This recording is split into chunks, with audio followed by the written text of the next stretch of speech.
വിശ്വാസികളെ നിങ്ങൾ മനസ്സിലാക്കുക, നമുക്കുള്ളത് ഇപ്പോഴുള്ള നമ്മുടെ കയ്യിലുള്ള സമയമാണ്.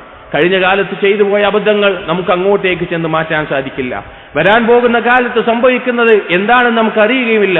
നമുക്ക് ചെയ്യാൻ സാധിക്കുക ഇപ്പോഴുള്ള ഈ അവസരം, ഈ സമയം അത് ഉപയോഗപ്പെടുത്തുക എന്നുള്ളതാണ്. ഹസൻ ബസ്രി റഹിമഹുല്ലാഹ് പറഞ്ഞ ഒരു വാക്ക് കാണാം, അഹ്സിൻ ഫീമാ ബഖിയ.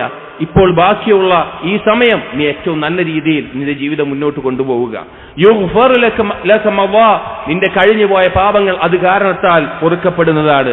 ഫഗ്തനിം മാ ബഖിയ, ഇനി ബാക്കിയുള്ള ഈ ദിവസങ്ങൾ അതിന്റെ ഏറ്റവും നല്ല രീതിയിൽ അതിനെ നീ ഉപകാരപ്പെടുത്തുക.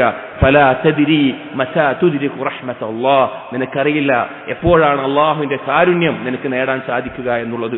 അതുകൊണ്ട് സഹോദരങ്ങളെ, റമളാനിലെ ഓരോ ദിവസവും മഹത്വമുള്ളതാണ്, ഓരോ സമയവും ശ്രേഷ്ഠതയുള്ളതാണ്. അതിൽ വെച്ച് ഏറ്റവും അഫ്ളലായിട്ടുള്ള, ഏറ്റവും ശ്രേഷ്ഠതയുള്ള, ഈ ദിവസങ്ങളിൽ ഏറ്റവും നമുക്ക് മുന്നേറാൻ സാധിക്കുന്ന, നന്മകൾ നേടിയെടുക്കാൻ സാധിക്കുന്ന, അള്ളാഹുവിനോട് നമ്മുടെ ആവശ്യങ്ങൾ ചോദിക്കാൻ സാധിക്കുന്ന, അള്ളാഹുവിന് മുമ്പിൽ പൊട്ടിക്കരയാൻ സാധിക്കുന്ന, പാപങ്ങൾ പൊറുക്കപ്പെടാൻ തേടാൻ സാധിക്കുന്ന, നാളെ സ്വർഗം ചോദിക്കാൻ സാധിക്കുന്ന, നരകത്തിൽ നിന്ന് രക്ഷ നേടാൻ സാധിക്കുന്ന ഏറ്റവും നല്ല ഈ ദിവസങ്ങളെ, ഈ സമയങ്ങളെ നഷ്ടപ്പെടുത്തിയ ആളുകളായി നമ്മൾ മാറാൻ പാടില്ല.